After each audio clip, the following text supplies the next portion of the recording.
कार्य समिति के बारे में क्या कहेंगे? देखो, भारतीय जनता पार्टी की तीसरी बार केंद्र में सरकार बनी है और प्रदेश कार्य समिति का हर 3 महीने में आयोजन किया जाता है। माननीय प्रधानमंत्री जी का तीसरी बार भारत के प्रधानमंत्री बनने पर यह पहली कार्य समिति का आयोजन हो रहा है, तो उसमें जो अभिनंदन प्रस्ताव लिया जाएगा और पूरे कार्यकर्ता में उत्साह है कि भारतीय जनता पार्टी की तीसरी बार केंद्र में सरकार बनी है और उसमें एक भारतीय जनता पार्टी प्रदेश राजस्थान की आज कार्य समिति माननीय मुख्यमंत्री जी और केंद्रीय कृषि मंत्री श्री शिवराज सिंह जी चौहान आ रहे हैं, तो कार्यकर्ता में अपार उत्साह है इस प्रकार। सर, किसानों को लेकर के बजट भी पेश किया गया, बहुत सारी बातें हुई, लेकिन कई जगह किसानों की चारागाह भूमि पर ट्रस्ट अतिक्रमण कर रहे हैं। कई जगह पर किसानों को जो म्यूटेशन को वाले ज़मीन के मामले हैं, आपसी राजस्व के विवाद हैं, उसको लेकर के कर्मचारी अधिकारियों से भी बहुत सारी परेशानी। क्या कहेंगे? देखिए, राजस्व में भारतीय जनता पार्टी सरकार ने ऑटोमेटेड म्यूटेशन का जो कार्य शुरू किया है, जो स्वतः प्रक्रिया शुरू की है, उसका काम किसानों में बहुत उत्साह है। जो पटवारी और गिरदावर और तहसीलदार के आगे उन्हें चक्कर लगाने पड़ते, वो बंद हो गए।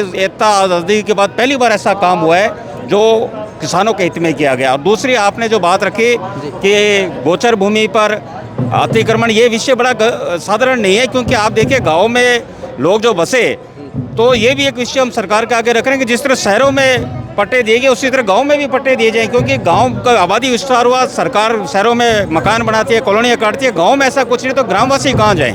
तो ये विषय इतना साधारण नहीं है जो हम बात से कर सकें। इसमें हमें वो भी संज्ञान लेना पड़ेगा कि जो ग्रामीण काफ़ी सालों से वहाँ बस रहे हैं, उनको भी आवासीय मकान के पट्टे दिए। सर, झुंझुनू क्या प्रभारी बनाए गए हैं? झुंझुनू में विधानसभा उपचुनाव है, बहुत सारे दावेदार हैं, किस तरीके से झुंझुनू के दृश्य को देखते हैं और क्या करें? देखिए, झुंझुनू का मैं प्रभारी सिर्फ विधानसभा चुनाव में प्रभारी हमारे अविनाश जी गहलोत साहब हैं, मंत्री जी, उनके साथ मैं उस उपचुनाव के लिए पार्टी ने जिम्मेवारी दी है।